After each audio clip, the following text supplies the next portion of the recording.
tell us what is Special Olympics all about, sir? Well, there are 7% of the population is disabled, which means 70 million. Out of these, 30% are intellectually disabled. We usually used to call them mentally retarded, but these children are so normal, so much of normalcy with them that they felt their sentiments hurt. So internationally they insisted that you call us something else. So it's intellectually disabled is the latest one they've agreed to. Now these children are people who have this mental problem from say 0%, from 1% up to 75%. Beyond 75% they become spastic and they're not manageable. So really 3/4 of the 3%, which is 30 million is 3%, 3/4 of them are people who are intellectually disabled below 75%, and they have a high degree of normalcy. They may not pass exams, they may not be able to study, but they can dance, they can sing, and they can do so many other things. But they are all categorized as mad by our society and by all the conservative societies, and they are cast hidden in the corners, cast aside, and they are not being given, and they are discriminated against, because this is actually the issue. So, sir, how do you bring about them from all over the world as far as these Olympics are? What is so special about these Olympics now? Well, this is an international organization. It's the only international organization which has 1.5 million special athletes. It is run by the Kennedy family. You remember the president? They had a child like this. So when he was sitting for his election, the society was conservative, and it's a stigma on the family at that time.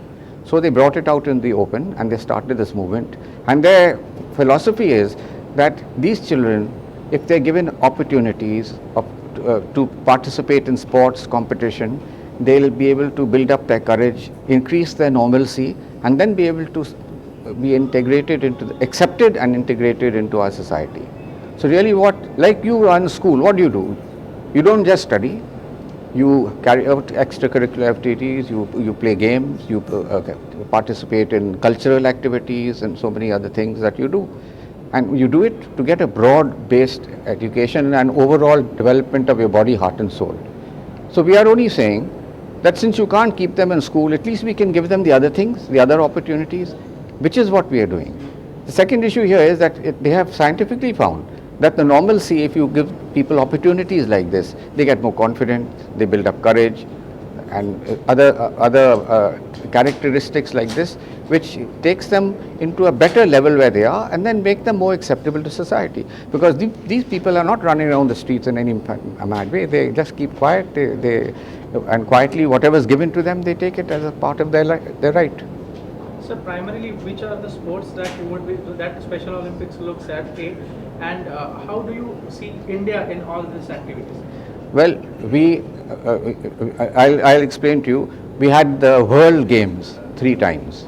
In fact, we just went to Dublin last year, and 110 medals we won. We came 6th in the world, and we got 110 medals. When we brought the children game back to India, nobody bothered about them. When one person gets 1 silver medal, the whole country goes crazy. But when these children get 36 gold, 34 bronze and 40 silver medals, nobody bothers about them. It is discriminatory because it is in the mind. And that is why I am saying, what are we trying to do? We are trying to get society to give them 4 things which they want. You note this down, whoever is writing. Number 1, they want you to accept them as they are and not as you want them to be. Please note. If God has made them in this particular fashion, that's creation of God. You must learn to accept them. They are not aliens from somewhere else. So accept them as they are. Number 2, respect them. Today you heard of people with disabilities are being chained to the ground. You must have heard in so many places. They are not provided with education. They are not provided with their fundamental rights. So you must respect them. Thirdly, you must look at their abilities. Their abilities. Everyone has talent. You see them dancing, you see them singing. There's so many things. They have, in fact, such a thing as Able Olympics, where their abilities are even tested. And fourthly, which I say is the most important and the fundamental issue, is that you must permit them to join you as a society. and to hold your hand and share the challenges of life that they have faced, and to enjoy the gifts of life that God has given you. So do we possess the infrastructure for the 2011 games, and what is Akshay Kumar doing amidst all this? Well, we only just, he was very kind just now to come and be a goodwill ambassador. We are now going to make a bid for the 2011 games, and with, well, why are we holding it? China is holding it next year. China has 300,000 children in their program. The next biggest program is India. By 2005, we'll have 200,000 children, and we'll have 500 children by another 3 years. The rest of the countries are 10, 5, 4, 3. The bulk of these children are coming from China and India, and it's rightly so, since we are a billion population each. Now, if we don't hold it, who's going to hold it? The population, I mean, if we hold it, it will be 10,000, 15,000 athletes. You can't hold, I mean, a country may be able to use it like they had in Ireland. The whole of the program in Ireland had to come 3,000 children. But they did, I mean, what they did was exemplary. The society closed down for 6 months and said, we are only going to do this. That's the example which we want to present to India. And that's what we want the society to do. They're not asking for money, they're not asking for greatness. They said, just accept us as we are and share whatever you've got with us. So what strategy are you going to adopt to have the bid in India's favor, and what is Akshay Kumar's specific role in all this? Well, as you know, there's a type of leadership which we present which is very executive. But what we want to do, if Akshay Kumar recognizes the children, respects the children, accepts them as they are, then why won't the society do it? And the most important thing which I want to emphasize here is, it is because of the low level of public awareness.